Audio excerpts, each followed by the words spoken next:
There's a YouTube show full of fun facts you need to know. Carl rings the bell and the members show to the GMP Morning Show.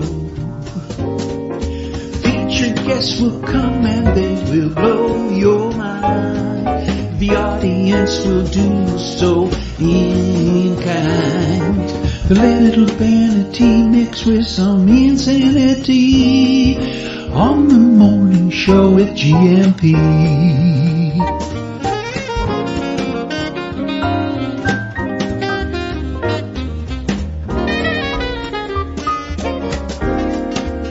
Hey, Gumpers.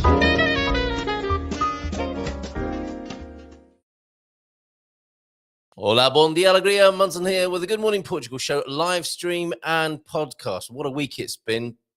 I think it's probably time to regroup on this Feel Good Friday. Let's attempt to have a Feel Good Friday after a very challenging and obviously tragic week here in Portugal. I believe at the moment, the fire situation, because of the blessed rain that came last night, we're down to a couple of fires around the country. Just going to take a quick look at fogos.pt now. Now, of course, you'll have this, won't you? Available on your web browser. Yeah, much better picture over there on fogos.pt. However, the blaze over near Vezio, where we were last weekend over that way, is still raging with over 700 fire operatives and over 200 vehicles over there. Thankfully, not for those folks there who are fighting that front, but elsewhere in the country, I think largely because of the rainy conditions last night, things have calmed. So thank goodness for that. We still need to, of course, to support people who've been affected by the fires and the bomberos. So great work. This is an example of such good support for the bomberos. Me and Mrs. M popped in to see how we could help at San Martino de Porto. We're actually having a chat with the commander. The commander's giving us a call today to see what help they need specifically. But I think generally speaking, and we took similar supplies over to San Martino de Porto station yesterday. This is what Bill sent in. Bill and Marcus, their village, put this together for Figueira dos Vinhos Bombeiros. And it's water, cereal bars. It caused, I think we cleared out the cereal bar section in the Intermarché yesterday. Not sure about juice. I mean, juice seems like a good idea, but certainly water. They've got fruit juice there as well. Anything, I'm sure, to give the firefighters a bit of energy on the front line right there. That's a great selection of goods to take to your local Bombeiros station.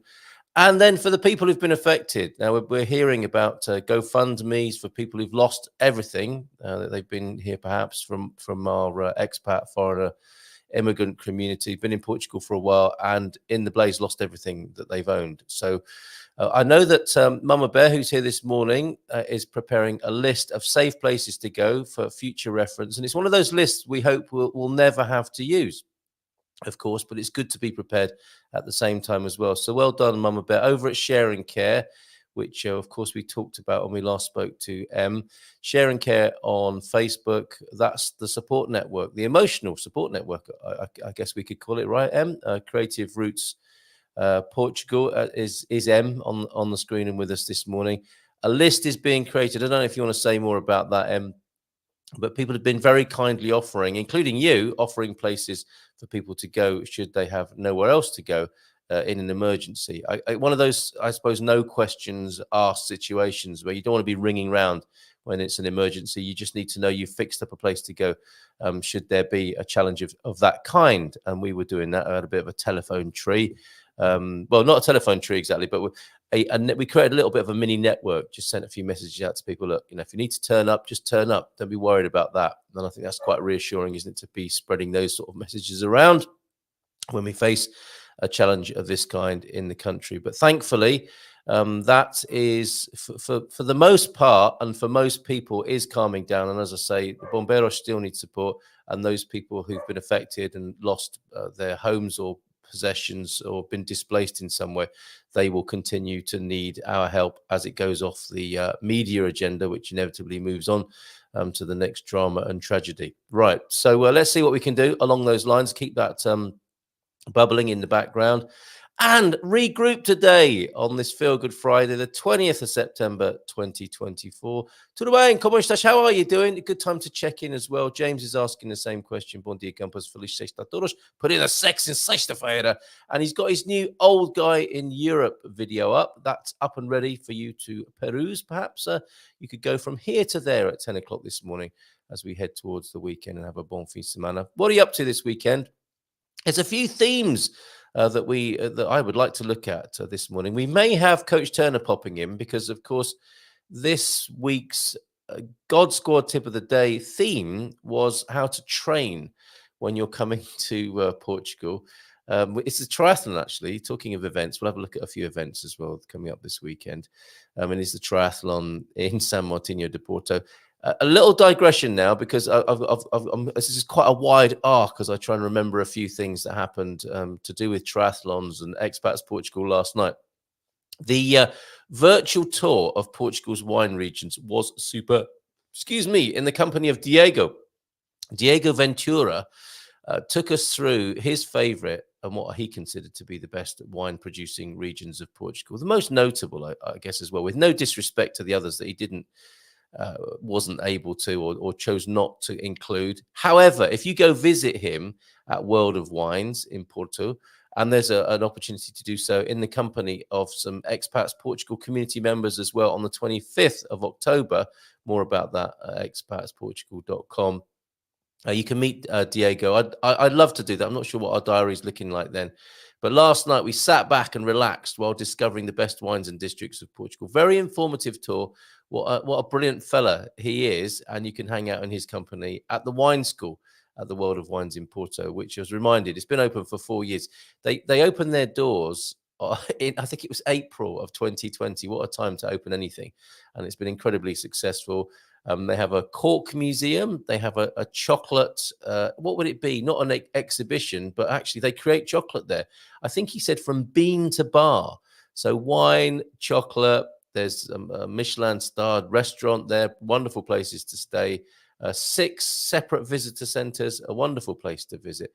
And you get to meet the amazing Diego Ventura as well, who heads up the wine school there. And you learn, it's Wine Demystified, I think was the name of the tour that he was talking about last night, among many others, no doubt, that he offers and his team offers up there as well. So great evening, well worth watching that.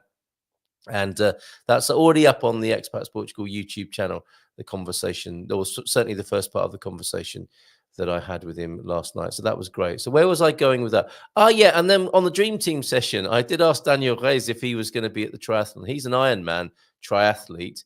And a few of us, I suggested that a few of us might do that as Team Expats Portugal for a triathlon. However, there was an intervention. And apparently Yoda said, there is no such thing as a triathlete. You either do athlete or you don't athlete. There is no triathlete. So we're off the hook, everybody. Fantastic. I'm seeing that I've got some lovely events from Bairrandi as well. Obviously, he lives in Bairrada district, which is very close to Aveiro, where the worst of the fires were. And so that's service is limited up there, as you would expect and understand. However, the show must go on as well. And there are a few things to go to as well. So we'll bring those to you later on. Other conversational strands this morning. Oh, you'll have seen in the opening sequence, this week's opening sequence. Have you noticed it changes every week now? And we have a Portuguese treat of the week, which this week is the Portuguese or the Azorian pineapple. And we're going to talk more about Azorian pineapples. We are also going to be talking about Porto Alegre. And understandably, of course, we've had... things have been overshadowed this week by the wildfire situation. So we're regrouping and we'll retrace our steps and we will find out more about Porto Alegre this morning, as well as the Azorian pineapple. The car of the week is the Peugeot 3008. Anybody got one of those? What do you think of it? And I will be editing later a video of the vehicle that we use, that Colin and I used to drive to Viseu last Saturday. To visit Hugh and Jane at Quinta dos Três Rios, where a film was being made as well by the amazing Austin brothers. And in the Portugal Resident, my column this week is about Hugh and Jane and my great admiration for them, actually, and what they've done in their quinta there, which was built originally by a British textile fellow who made friends with the local Portuguese and built a factory there and built an amazing Georgian home, which you can stay at with Jane and Hugh. That was superb. That weekend, and delighted to write about it, and delighted to be traveling in a Lexus provided by Caetano in Coimbra. So a video of that car coming. That might be. They need to see the video before they'll let me use it. They told us. So I'll be doing a bit of editing on that. I was hanging out the back of Hugh's vehicle as I filmed Colin going down the tracks and the vineyard tracks at Mesa de Lemos, the Quinta de Lemos, where they make the most amazing textiles still up there in that part of the country. And they've also got a fabulous restaurant there as well. So we were driving around there. That was a lot of fun. So hopefully there'll be a Lexus video, and that might be our car of the week next week. But I've got to get approval from the PR department to make sure we're not larking about with their car, I guess.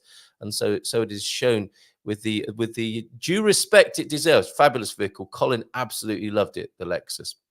A challenge to BMWs and Mercedes, he told me. So, okay, we're visiting Porto Alegre. We're going to be talking about pineapples, how to slice a pineapple. Do you know how to do that? Other conversational threads this morning as we regroup after a crazy week. What about this then? The one item every junk drawer must have to be a real junk drawer. The thing that came to my mind immediately was an unusable... what's the word when you no longer an obsolete phone charging cable, a few golf tees, some rubber bands, maybe a ball of string. Every home has a junk drawer, does it not? Try as hard as you will to not have one. One kind of grows like a fungus, does it not? And generally in the kitchen. So what's the one item that should be in every junk drawer? That's a true radio breakfast show sort of question, isn't it? I won't be asking you what sort of sweets you ate as a kid as well. That's the go-to, isn't it, for a lot of radio shows? This one, what should every real junk drawer have in it to be truly earning that title of a real junk drawer, the one item? And this also came onto my radar, talking about storing junk.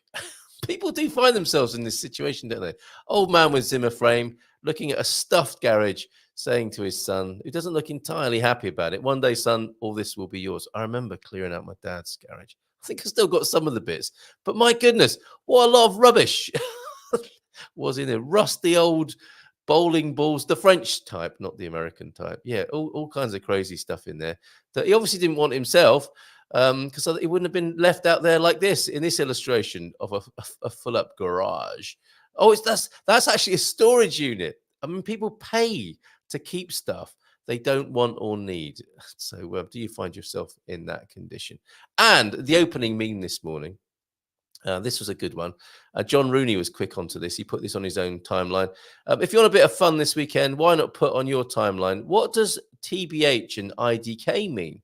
And then when somebody answers, to be honest, I don't know, you can answer, then why did you comment?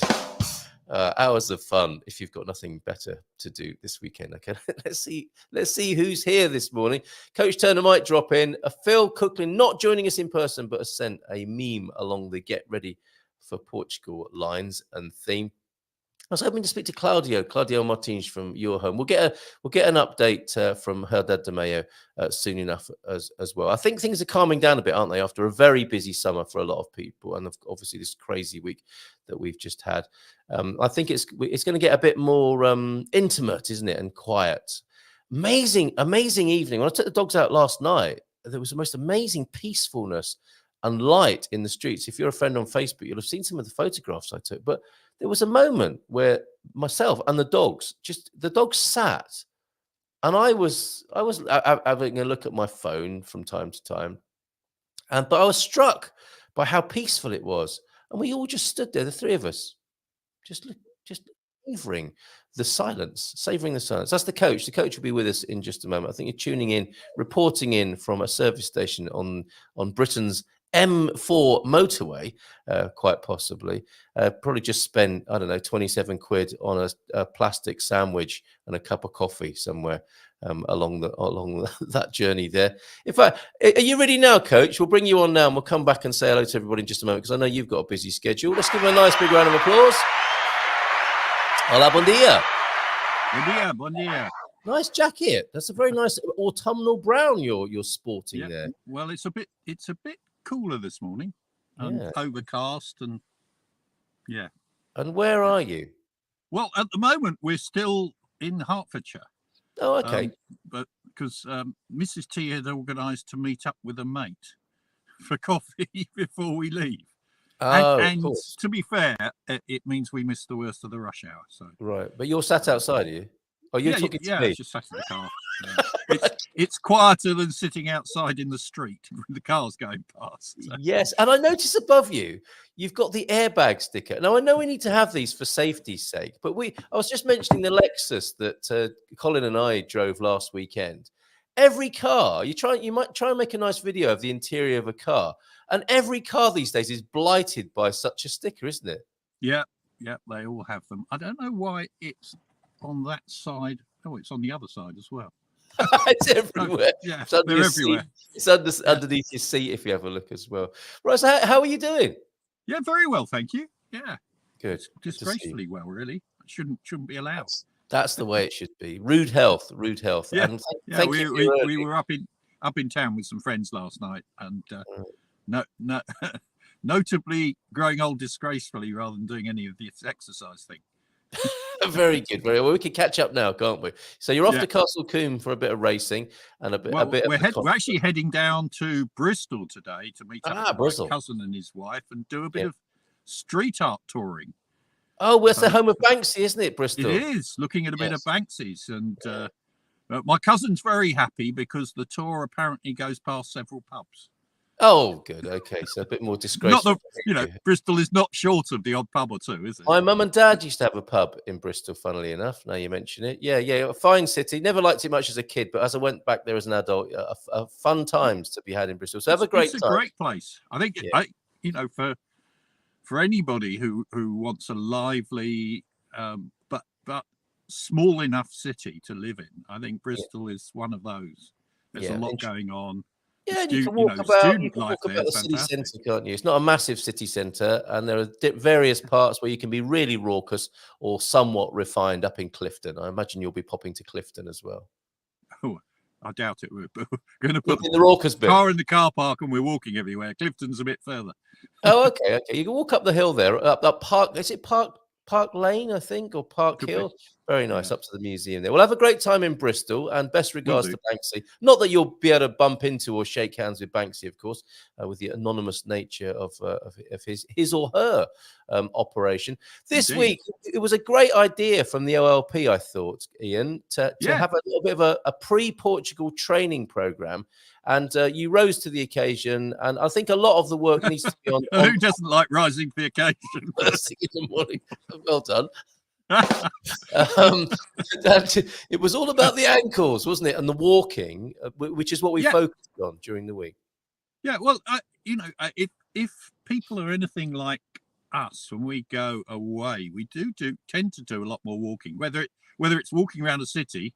And of course, in Lisbon, that's a challenge. But anywhere, we're off to Madeira in November, and I know we're going to be doing 15 or 20,000 steps a day there. Nice. And that's not flat either. No, it's not. Is it? You walk through all those little waterways, don't you? So you've got added challenges there. Yeah. They're the easy ones because they're relatively flat. Oh, okay. But just walking along the roads and up the hill, Funchal is a really hilly place. Is it? And but you can catch one of those crates, can't you, where the gents in hats and white coming back down push you about. Yeah, we did see them last time we were there, but we didn't partake. A Madeiran taxi is a wooden crate, effectively, isn't it, with upholstery? I think. Yeah, exactly.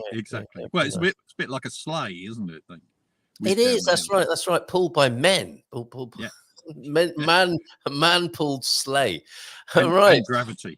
Yes, and a bit of gravity as well, and a few sparks, I think, on the ironwork underneath it. Right. So walking, coming back to the walking.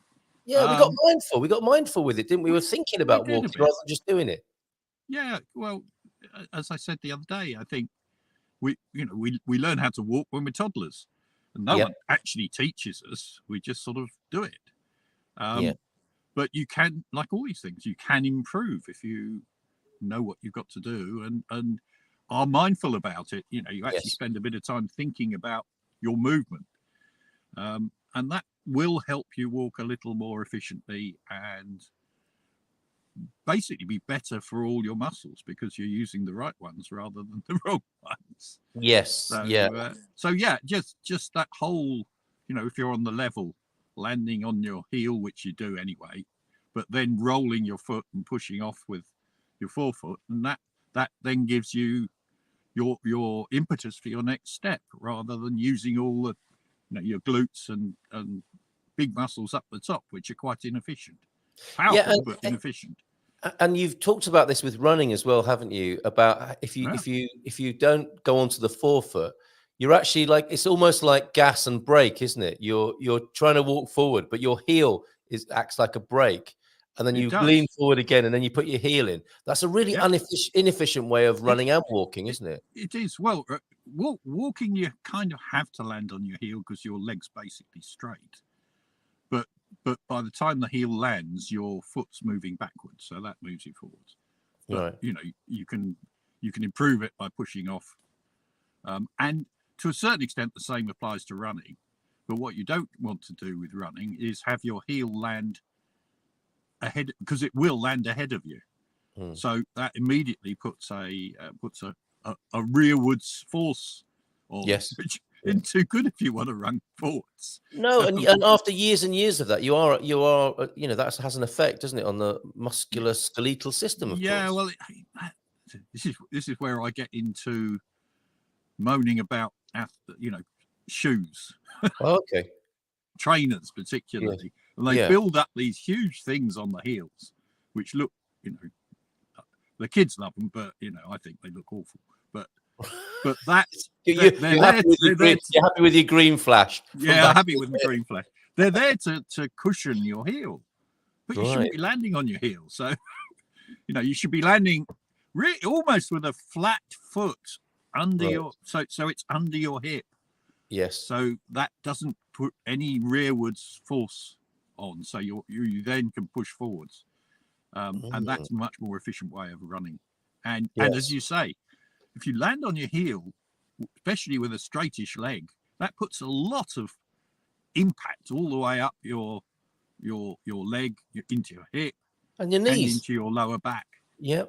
And it's not good because it's very repetitive, of course. Yes. Yeah. So that was one of the serving suggestions, God Squad tips of the week. It's actually something we do unconsciously, literally unconsciously, right? We just walk. We learn how to walk. We taught ourselves pretty much. We had encouragement from those around us, clapping and cheering and whooping when we got up onto our 2 feet, and we've been doing it ever since. And isn't it funny? Like, with something we do every day, or most of us, thank God, can do every day.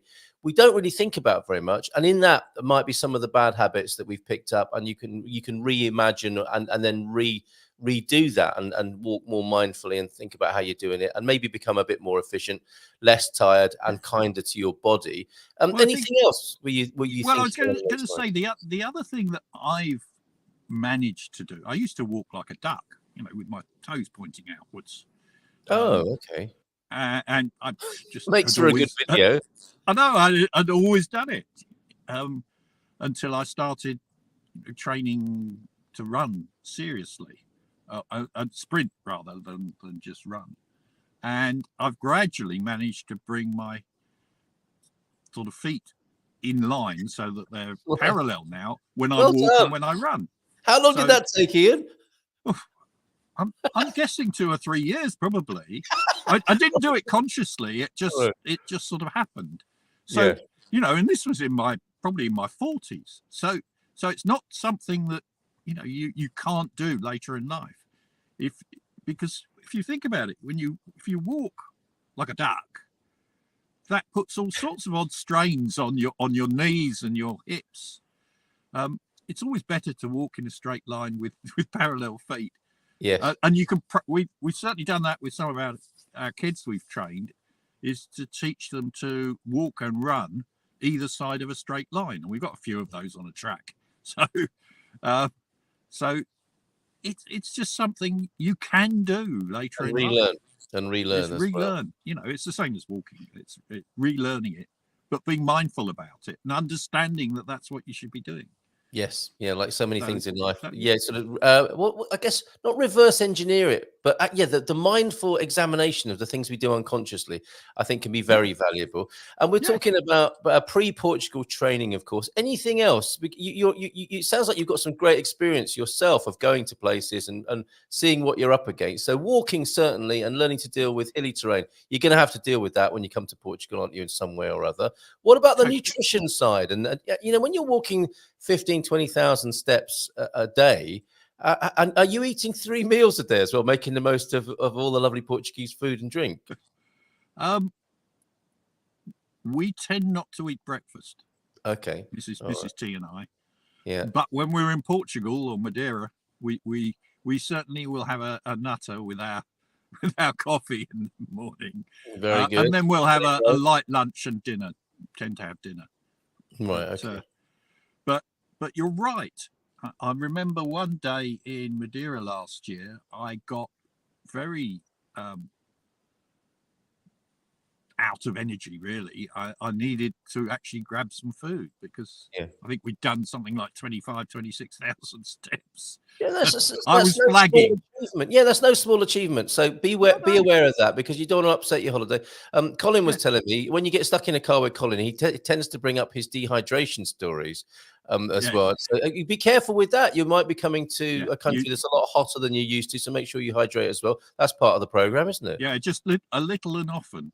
Yeah, I mean, when I'm training and I'm doing reps, I tend to have a sip of water between each rep. Oh, okay. Just to keep, because when you get thirsty, it's too late. Yes, you need to actually not too much, but you need to keep up the levels of hydration. But just there you go. It's funny, every time water's mentioned, people reach for it, don't they? And you realise you forget and you're not doing it. Yeah, you do. Just one last thing, which was my point, my tip today. Don't overdo it. Right. If you've done you've been doing 10, 15, 20,000 steps a day for 3 or 4 days, you probably need a day off. That's a great call. Yes, absolutely. And you could plan and look forward to that as part of your trip as well, couldn't you? Yeah, absolutely. Plan to go and do something very different. A rest day. So don't forget that. And how many? I mean, what, one rest day for every 7, or more regular than that? Well, personally, I'd probably take 2. Sabbath plus 1. Okay. Sabbath plus 1. I don't push yourself too much. The whole idea of the God Squad is to enjoy ourselves. Yes. Not overdo it. It's great. Walking is fantastic, but enjoy yourselves too. Yeah. So, I think a couple of days. Top athletes, the top guys that I've been involved with, they'll only have 1 day off a week, and they'll probably be doing at least 2 sessions a day. Yes. So they'll be doing a track session and then a gym session. So they work bloody hard during the week. So they need a day off just to let their muscles recover, really. Yeah. As much as anything. Well, remember that and look forward to it. Plan it in. Yeah. Good call. Yeah, plan it in. So three things to look out for that I put in the note this morning. If your muscles are still sore after 3 or 4 days, stop. Okay. Because you've overdone it. Likewise, if you've got joint pain, if you're beginning to feel pain in your knees or your ankles or your hips, stop. Let them rest. Let them to recover. Yeah. And if you feel just generally fatigued, really tired, again, listen to your body. Yeah. Listen to your body. Yeah. It tells you. It does, doesn't it? Don't just take ibuprofen. That's not. It's funny, isn't it? Because sometimes your hearing gets worse as you get older. But the very good. Take that. But one of the voices we can hear loud and clear is our body talking to us. However deaf we become. Yes. Absolutely. Very good. All right. Thanks, Ian. Cool. Just a couple of comments that you've inspired here. We watched the elite marathon runners from Africa very close up, says Michael. Good morning to you, Michael and Kat. The ladies' heels never touched down. They looked like they were floating above the road. No, so we could aspire to that, couldn't we? Be as grateful as that. That is when you can tell it's a really good runner. They appear to float almost. Even doing cross country, you see them going across a muddy field and you think they're going to be knee deep in it. They seem to float across the surface. And of course, those African girls, they're about 4'7" tall. Weigh about 25 kilos. So they actually are floating probably, aren't they? There's nothing of them. It's remarkable. You actually see them up close. They're tiny. Right. And yet they flow along. Like hummingbirds. You try running even 100 meters at the pace that they run. Yeah. They're astonishing. Yes, sounds both amazing. Men and women. It's scary. I can only just do 100 meters in the time it takes them. Yeah. And amazing. You think, I'm sprinting and giving it everything. Yes, yeah. And then you're dead. Then you need a rest. I like ducks, but I prefer to walk like an Egyptian. That's not a bad little way to break into a bit of Egyptian fartlek every 100 meters or so. And my father taught me to turn my toes back straight from duck walking simply by kicking my toes inward as we walk. It peed me off, but now I walk with toes straight forward, hearing your father's in your head. Fantastic, Coach. Have a great time. Enjoy the M4. Pete has memories of being stuck on the M4. It probably isn't like that anymore. I'm plain sailing to you, and a bon fin semana, and love to Banksy. Obrigado. All right, mate. Love to see you. Ciao. Ciao. See you. There he goes. Coach Turner right there. And I wanted to share with you Porto Alegre. Thanks, Coach. And the God's Good tip of the day for today is in the chat. Then we'll come back to all your comments before the show's out today. Thanks for being here this morning. Much appreciated. As we regroup after a somewhat challenging I think, Darren, yes, between each set rather than rep. But who knows? Maybe Coach does have a sip after each rep when he's training. Yeah, a very challenging and difficult week here in Portugal. Let's regroup. My mic is on echo, is it? I'm not sure what's doing that. Is that while Coach was on, or is it still happening right now? Anyway, I'll give you a break from the echo, and I need to take a little care in setting this up. It's our first of 2 trips to Porto Alegre this morning. Thank you very much to Manuel Ferreira, who suggested that we take on, or we have a look at. He didn't put it forward actually as a Portuguese point of interest, but he did suggest Porto Alegre, and I thought, okay, that will make a great Portuguese point of interest. So the first one here, the first visit is I mean, both of these are touristic videos, but they give you a great idea of a place we don't talk about very much, and not many people know. I think you've heard of Porto Alegre, not least because I confused it long ago, and Philomena still laughs about it. I confused it with Montalegre, where obviously the 13th. Last week we spoke to Philomena about the Friday the 13th witchy celebration that happens. My error. So Pete was probably watching twice on 2 different tabs. Okay, thanks for that. Philomena was telling us about the Friday the 13th. Every Friday the 13th, they have a party in Montalegre. But here in Porto Alegre, things are a little quieter. This is a beautiful, beautiful part of the country, in the Alentejo, of course. So let's go to our first of our visits with grateful thanks to Manuel Ferreira, who I've invited to the Portugal Club as well. We want more Portuguese friends over at the Portugal Club, and I hope he'll join us over there as well as a font of wisdom, as he's been on this occasion. So here you go. I think you should be able to see, there we go, the full screen video. Let's have a look at it now.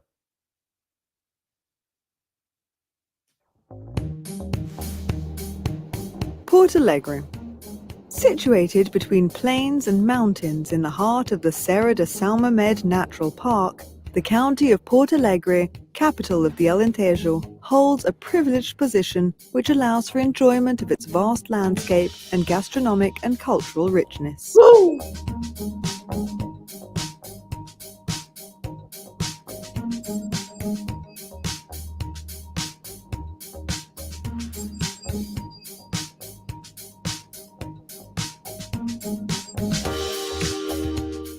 The natural diversity of the region, associated with the high quality of the environment, is an excellent reason for the development of walking trails and activities connected to leisure tourism and nature.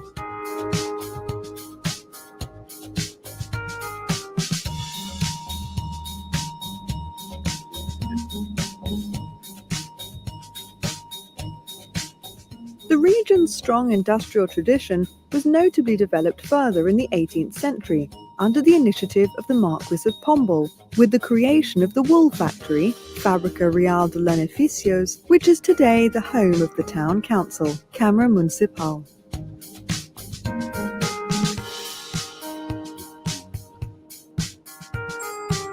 The eradication of religious orders rapidly determined the degradation of the convents and their consequent conversion to other purposes.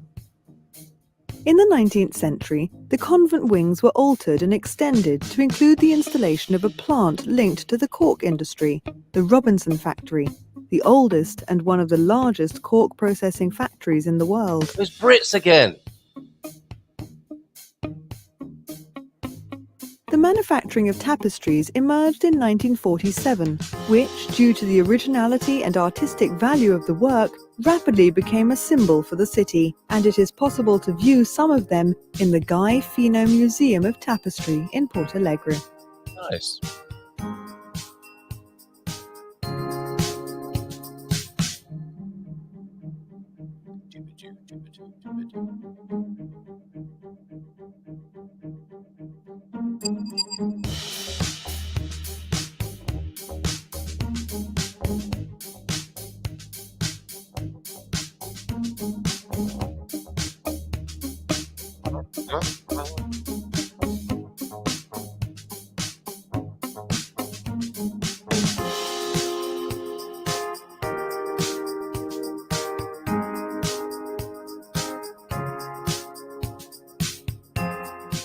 According to the annual Internal Security Report, Portalegre is the region with the lowest crime rate in Portugal.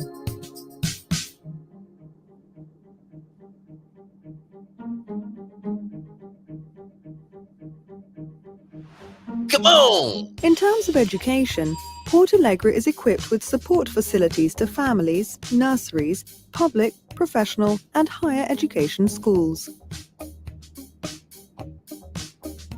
Through its schools, the Polytechnic Institute of Portalegre provides a wide range of bachelor, master's, and postgraduate degree courses, as well as higher education technical courses for professional training.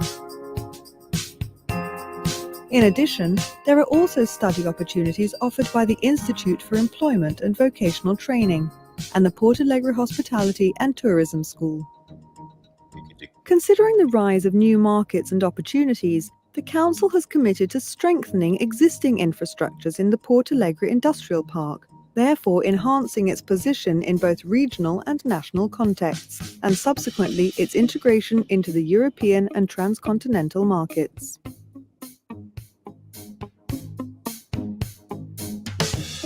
As complementary agro-industries, the agricultural, forestry and livestock sectors are key to the county's economy, in which the wine, olive oil, milk, cheese and traditional sausage industries stand out. Who doesn't They like are a products traditional of excellence, sausage? and most of them are certified with seals of quality and protected geographical area.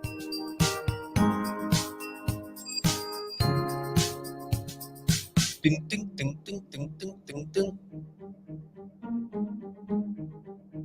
This music's great. The tourism sector has grown over recent years and is one of the region's paths to success and a dynamic economy.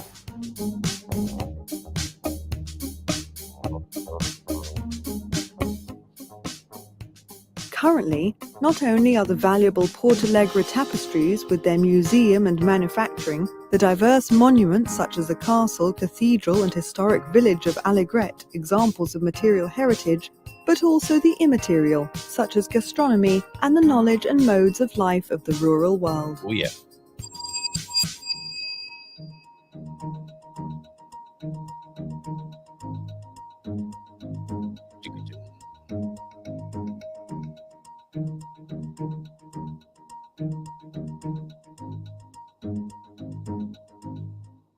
Portalegre awaits you. Superb! Very good, Porto Alegre. Thank you, Manuel, for that. We will have another visit to Porto Alegre. Hold on a minute. No, no, not that one. Okay, we'll come back for more Porto Alegre because the Portuguese treat of the week was the Azorian pineapple. Before we go there, let's have a look at some of your comments that have been coming in. I think about coaches. Get ready for Portugal training as well. Some comments coming in about that. Nubinet, good morning to you. Walking, you say, now involves my hips more than my knees. Now going downstairs, I have control and no pain. Okay, did you get some help from a physiotherapist on that? Or did you reteach yourself? People don't know how to move efficiently. It's true, isn't it? A meniscus doesn't heal. Oh, so you have to strengthen everything involved in movement. As I trained, so you had some proper training on this. As I trained, I had increased power and improved balance. And wouldn't it have been amazing to learn more about that as a youngster? Because we do all this sort of PE, don't we, as kids? But I don't think many people are trained, unless possibly they're ballet dancers or athletes, how to just move more efficiently and effectively and gracefully, I suppose, as well. Thank you very much for your input. Owen, I haven't said good morning to you or to Mike. Owen, enjoying my posted up the Sergio Mendes, and I think it's Brazil 66 at the time, wasn't it? Of Maskenada there, one of the great enduring tunes, of course, of Sergio Mendes there. And what a fantastic way to start the day. So I think that's a bit of a, not just an earworm. With the sounds of Herb Albert and I Have the Rain, it's a happy Friday for me. Yeah, the blessed rain's coming down. Not any here on the Silver Coast yet. But yeah, Maskenada, what a great way to start the weekend. Absolutely superb tune. And some of the first Portuguese I ever spoke by singing along without even realizing it. Mike and Karen leaving for Chicago tomorrow. So it'll be a quick check-in as we're getting ready for our trip. Have a great weekend. A bon fils de semana, everybody. Thank you.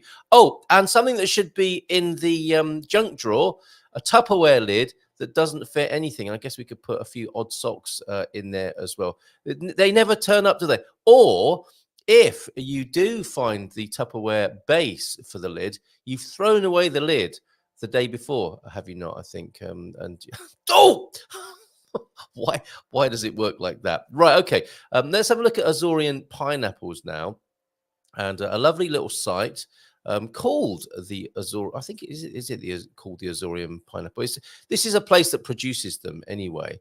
And I've learned a lot just by the other day walking into, the conversation about pineapple started because of the Mercadona dating thing. Oh, and talking of Mercadona, we've also got a new gas or petrol Mercadona. Apparently, not that one, this one. There's a new, thanks Anna Todd for your contributions, as well as Zay Mario over there on GMP TV, our Facebook group. Anna Todd's doing a great job as well. Low-cost Spanish chain opens the first of 50 petrol stations in Portugal called Petropris. Petropris. I don't know how you would correctly pronounce that, but cheap petrol, cheap gas coming. It's the Mercadona of the gas forecourt, I suppose, over there. So thanks, Anna, for letting us know about that. Watch out for that. Are they opening those near the Spanish border? I'm not sure. Has anyone been to one of those just yet? But yeah, let's go have a look at Azorian pineapples now. And I didn't look at the price.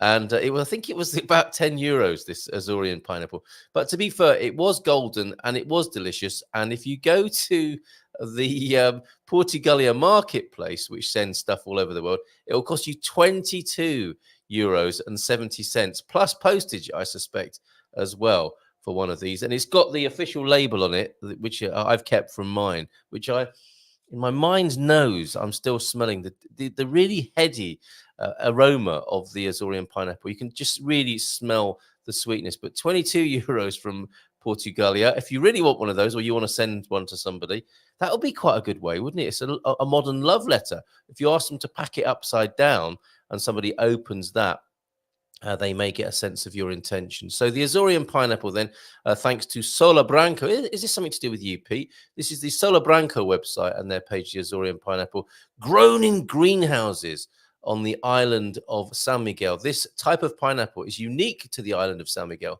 but in fact originated in Central and South America. It was introduced to the island as an ornament plant by Portuguese navigators in the 18th century. Isn't that amazing? So it became a bonus that you could eat the blooming thing, and delicious it was too. As the citrus trade with the UK declined in the 1860s, what happened there then? Maybe scurvy disappeared, and so the citrus trade slowed up a bit in the UK. The pineapples became a replacement crop that could be traded, highly prized in Victorian England. You must come over and try one of these amazing pineapples that I've got from my Portuguese port dealer, where such plants could not be grown. Sales expanded throughout Europe, enjoyed by the royal courts as a culinary highlight. In 1864, the first industrial-scale greenhouse was built to facilitate this trade. Humans are amazing, aren't they? Due to the climate in the Azores, the greenhouses were built to create the year-round humidity that's needed for the fruit. During the golden age of exports, there were over 3,000 greenhouses producing 2,000 tons of pineapples. These plants are fascinating and unique to the Azores. Cultivation can take up to 3 years, and that's why I think there's such a premium on them. And they are much sweeter in taste. My mouth is watering thinking about it, with less acidity than their counterparts around the world. A number of greenhouses and plantations can still be found on the island of San Miguel, mostly on the sunnier south side of the island. Pineapple plants in NASA-backed tests have been shown to reduce snoring. What? So I didn't know NASA did research into snoring. Maybe it's to stop the astronauts keeping each other awake at night. So if you've got a snoring problem, among many other urban myths about pineapples, if you know, you know, shown to reduce snoring due to the particulates that they take in at night. Really? And also smoke. This is what Philomena was saying when we talked about them last week. Smoke is used in the growing process of the pineapples, discovered by accident in the early 20th century when a heating pipe broke. This is a fantastic happy accident. When a heating pipe broke underneath one of the greenhouses, releasing smoke. The farmer thought the crop was ruined and was happily surprised weeks later when the pineapples appeared at the same time. This is beneficial to the farmers as it means a crop can be bought or sold and bought at the same time in enough numbers to be able to make a small profit. So I thought Philomena was talking about smoked pineapple as a kind of treat. But no, smoke is used to make them flower all at the or to fruit at the same time. So there you go. Thanks to Sola Branco. Best place to purchase the fruits when you're in the Azores is at the farmers market at Santana on a Thursday morning. Guests of the estate at Sola Branco can join Ali and Una for a complimentary tour if you book at solabranco.com. If you wish to look around a pineapple farm as part of a private tour, speak to us on the estate or email us, and we'll happily send you further details. So all about the pineapples there in the Azores. Absolutely juicy and delicious there. And also, when we're talking about pineapples, it's quite important, is it not, to learn how to cut them properly. Now, Antonio, you had a tip for us with the pineapple. Here's a pineapple tip. When buying one, pull one of the top leaves. If it comes off easily, it's good to eat. If not, it's still green. Excellent advice there. So let's have a look then as well at how to cut one of these. And we're going to a nice young lady who runs, what's she called? The Mediterranean Chef. Let me bring it onto the screen for you. You might be a visitor to this site already. How to cut a pineapple. The Mediterranean Dish. I was going to say she calls herself. I don't think she calls herself that, although dishy she is. There she is. That's Susie, the internet's #1 website for modern Mediterranean recipes and lifestyle. I'm Susie, a cookbook author and a creator. So born in the Mediterranean cosmopolitan city of Port Said, Egypt. So there you go. Learn how to cut a pineapple the easy way. I'll walk you through how to cut a pineapple in this step-by-step guide, including this challenges my idea of cutting a pineapple, I have to say. I watched my mother cut pineapples, and I think that's what I've been copying all this time. This lady does it slightly differently. I like to rub a bit of salt on, and I do like to get rid of the little spikes inside the pineapple, which are not very nice to chew on, are they? They can sort of stick in your tongue. I don't think this lady bothers so much about those. Anyway, here she is with her guide to cutting a pineapple, and I'm drooling already. You see those little spikes there? You don't want those, do you? And there's a way of cutting or scoring the outside of the pineapple to get rid of those, which is what I learned from my mother. But this is eschewed. That technique is eschewed here. And she talks about how she goes in and she has to pay $8 for a pineapple. So how to cut it step by step then. Trim the pineapple. Use a sharp knife to slice off the top and bottom of the pineapple. And as usual with these things, wherever you look, everyone's giving you a different way of doing it. Some people are suggesting you slice vertically, not horizontally, to make it juicier. I think there's probably some truth in that. But if you slice it in this way, as you can see on the picture on the screen, and then take out the core, because you could probably do something. You might be able to cook with that to give a bit of juiciness, maybe to a pork dish, a pork loin with some of those pineapple cores, maybe to give a little bit of sweetness and juiciness, which is a Mediterranean touch to a lombo de porco. So to take out the spine there, and you'll end up with quarters like this, with a four-sided shape, a strange, like an eccentric shape there. Slice each quarter down the middle then after that, and then cut crosswise to make small pieces, again, leaving the skin intact. And this is a great way to cut a mango, of course. My oldest, has been cutting mangoes in this way. Don't take the skin off first. Leave the skin on and use it as a way of kind of filleting the pineapple. So ultimately, you are cutting against the skin and lifting the little chunks, the pineapple steak off the skin there. And how to tell if it's ripe. I think that's going back to Antonio's advice there. It'll be golden, not green if it's ripe. It typically has a golden or yellowish brown skin. Green is a red flag that it was picked too early and may not ripen, of course. Smells good. Smell the bottom end of the fruit. If it smells sweet, it's tropical, just like people. That's a green light. If it smells sour or has no smell at all, again, like people, keep searching.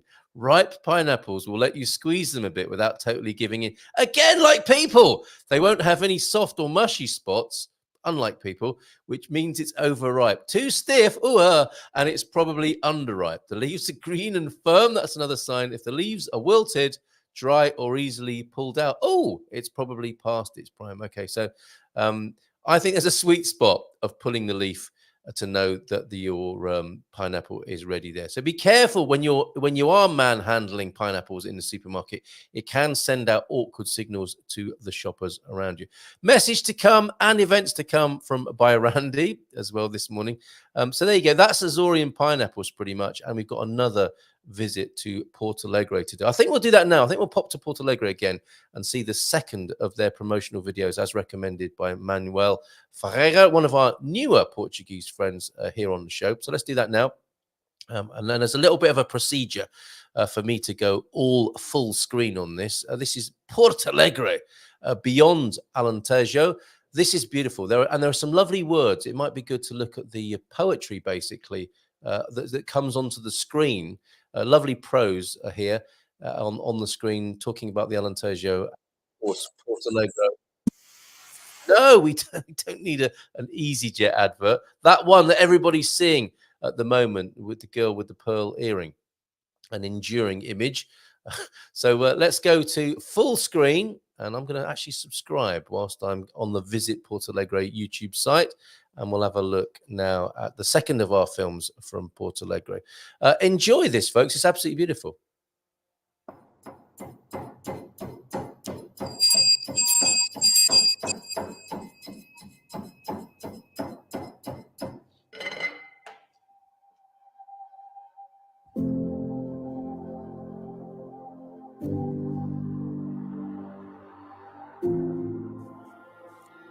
Sim, somos Alentejo.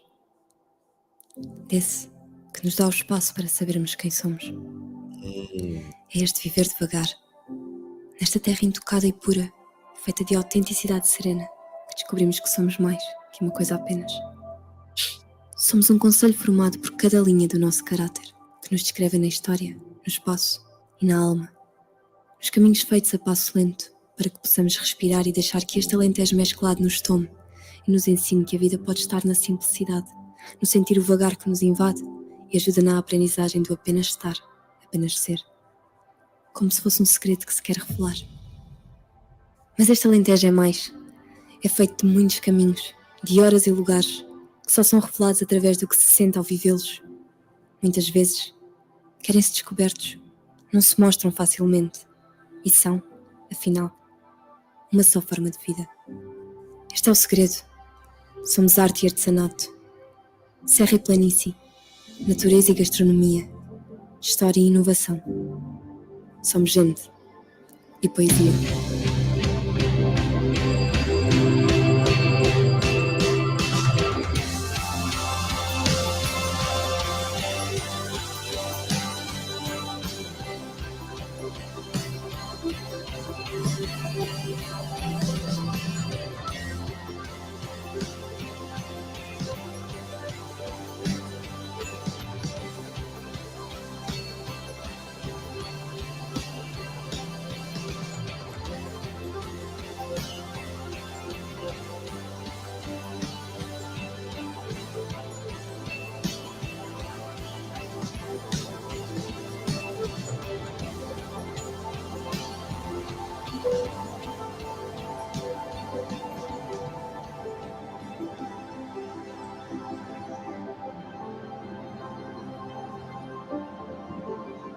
Alentejo que se mostra e vai mais longe. Entre a serra adentro e tem arte régia em si. Cada linha de descoberta, um sentido. E nesse sentir, uma verdade que nasce dentro de cada um. Uma surpresa que se transforma em razão. Só somos quando sentimos. Só sentimos quando vemos devagar. Não é solidão. É poesia. Oh my goodness, it's not solitude, it's poetry. The peacefulness that we need to discover ourselves. Isn't that fantastic? Wonderful, wonderful, wonderful. Oh, hold on, let me just that's the thing about YouTube, isn't it? It wants to serve you something else straight away. Wonderful. Thank you, Manuel. Thank you for bringing Porto Alegre to quiet, unassuming Porto Alegre in the Alentejo, bringing that to our attention. We thank you for that. So there you go. That's our Portuguese point of interest. More about that. And if you want to add to that thread and you're a Portugal Club member, pop over there and you can talk about pineapples and the Portuguese place of interest, which is, of course, is Porto Alegre.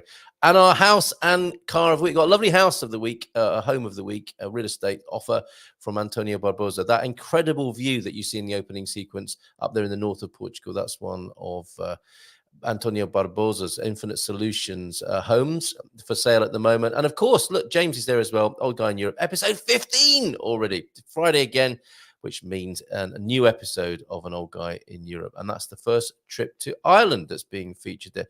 Or is it 16 today? Oh, no, it is episode 15 today. Wonderful. Okay, let's have a look now at Bairandi's offerings. Limited, of course, because of what's gone on in the country up there in the Aveiro district. But this going ahead, the Aveiro Feira das Velharias, fourth Sunday of every month, that will be going on around the canals of Aveiro. If you want to get some old antiques and bric-a-brac, and that's have a rummage. Who doesn't like a rummage? First thing on a Saturday morning. Box kart, go-kart racing on Oliveira de Bairro. Date change. That's not happening this weekend, but in case you were going to that, is now the 5th of October. Popping to the Algarve quickly, 27th to 29th in Albufeira is a Festival do Piripiri. The girl with the not the girl with the pearl earring or necklace tuned. Nice to see you this morning there. But the girl with the lettuce skirt, very interesting bit of graphic design there. Something you might like to go to if you like it hot. There's the Mega Zumba that's happening in Oliveira de Bairro as well. That's also postponed until the 4th of October. Andy will be there. He turns up at these Zumba events for some reason, invariably. So they get a little smattering of Bairrada events, including a free walk or run at the Alfusquero River Beach in Agada. That has been cancelled. Sorry, no, you can't go to that. That's just to let you know it has been cancelled. That was going to be happening, but because of the wildfires, you can't be walking about in a nature walk up there at the moment. So hopefully that will be rescheduled, possibly in October, like those other events shared there. So a lot of rescheduling. If you were heading to the Bairrada or the Aveiro district, better think again on that and delay your visit. They've got their hands full with things going on, recovering from the aftermath of the wildfires up there. Message from Phil. We couldn't bring him on to the screen. Congratulations, Phil, by the way. First grandchild born, not able to join us this morning in his usual monthly slot. But however, he does send his own little tip for training, pre-Portugal training here. Embrace every interaction with bureaucracy as an adventure and a chance to meet new people. Excellent. Nice reframe there, Phil. Thank you very much for that. And your last few comments then as we make our way into the weekend for a bon fin semana. Pete with the greetings here. Lots of talk about pineapples and necklaces, it would appear. I'm going to scroll back because I don't want to miss any of these. Yeah, I had 4 months, says Nubia Net, of physical therapy and daily exercises to do. Just a little every day, reteaches and strengthens muscles. Excellent. But there's a very good instruction video on YouTube as well. That's wonderful. Isn't YouTube fantastic? It's like the moving Wikipedia. And I think we'll see more and more of that. Ananash, abacage. Ananash, I think, is the preferred word. Ananash. Abacage, I think, is the Brazilian Portuguese word. Pete, also with memories of mother here. I always remember my mum buying pineapples for my brother, who secretly hated them for 30 years. He never did confess to her. Oh, poor bloke. Probably needs a bit of counselling. Book him in with James. Where exactly do you insert the pineapple to reduce snoring? Very good, Peter. And my experience so far, says James, is that nobody knows. So many explanations, I can't even remember them all. What is that for? Is that about walking, cutting pineapples? I'm not sure what that refers to. And Squire Shires likes pineapple as well. Abacage sal deliciosos as well. Good to see you, Dave, a.k.a. tuned but unstable. Blunt knives work much better. Is that for cutting a... That's interesting, isn't it? Sometimes like a stopped clock, even a broken clock is right twice a day. A blunt knife can work occasionally as well, perhaps in this case with a pineapple. And Pete saying that is the most complicated way to cut. Thank you, Peter. We look forward to seeing your video on Solar Life Portugal YouTube channel, the easiest and best way to cut a pineapple. I like eating the core. It's chewy, sweet, and juicy, and it's a great source of fiber. Keeps him regular. I mean, he's regular, isn't he, with his videos on a Friday? Sounds like he's regular in other departments as well, chewing on the fibrous core of a pineapple. It's about turning one upside down, is it not? Oh, that's for dating and not cutting. Yes, but I just think if anyone's thinking about buying a pineapple now, that must flash through their mind, and other shoppers must look at them and think, there's a pineapple in that guy's shopping trolley. I wonder. My ice cream slushy maker doesn't half make a great Mr. Whippy soft pina colada, our drink of the summer. Nice little serving suggestion there. And yeah, love the pie. I thought you might like that. We're drawn, are we not, James, to the Alentejo with that video there? I thought it was absolutely wonderful. That crispy skirt wilts pretty quickly in the sun and heat, so not recommending the lettuce skirt. A fashion icon, James. It's not a cowboy hat. At last, it is a cloudy morning today, and it looks like the rain that we so much need over there in Castelo Branco as well. Excellent. And pina colada, pearl necklace optional there. You're so naughty. And hit that like button, finally, as we go into the weekend. Yeah, if you don't mind hitting the like button. We've no idea if it does anything or not, but why not give it a smack anyway? As I was on the bell here. Excellent fun, that, T-Duck. I really got into it, adding extra percussion to those videos. Have a great weekend. It's been a difficult week here in Portugal. I'm glad we've regrouped and checked in with each other. I think all the Gumpers are okay, and if we do get any requests for help, we'll share those, and we'll make sure that people do get the help they need in this community. So, yeah, after a sad, challenging, and tragic week here in Portugal, I wish you a good weekend, and we will see you again on Monday. The last time now for this week's opening sequence. I'm not sure what the point of interest or the Portuguese treat, the home or the car will be next week, but it will all come together magically before Monday morning when we'll have a new opening sequence for the show. Have a great weekend. Bon fin semana. Ciao, ciao, and bye for now.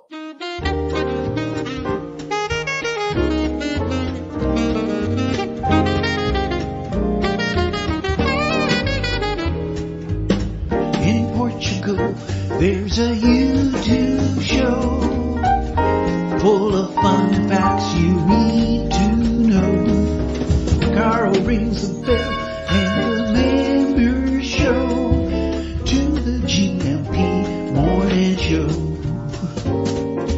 Featured guests will come and they will blow your mind. The audience will do so in kind. The little vanity mixed with some insanity on the morning show with GMP.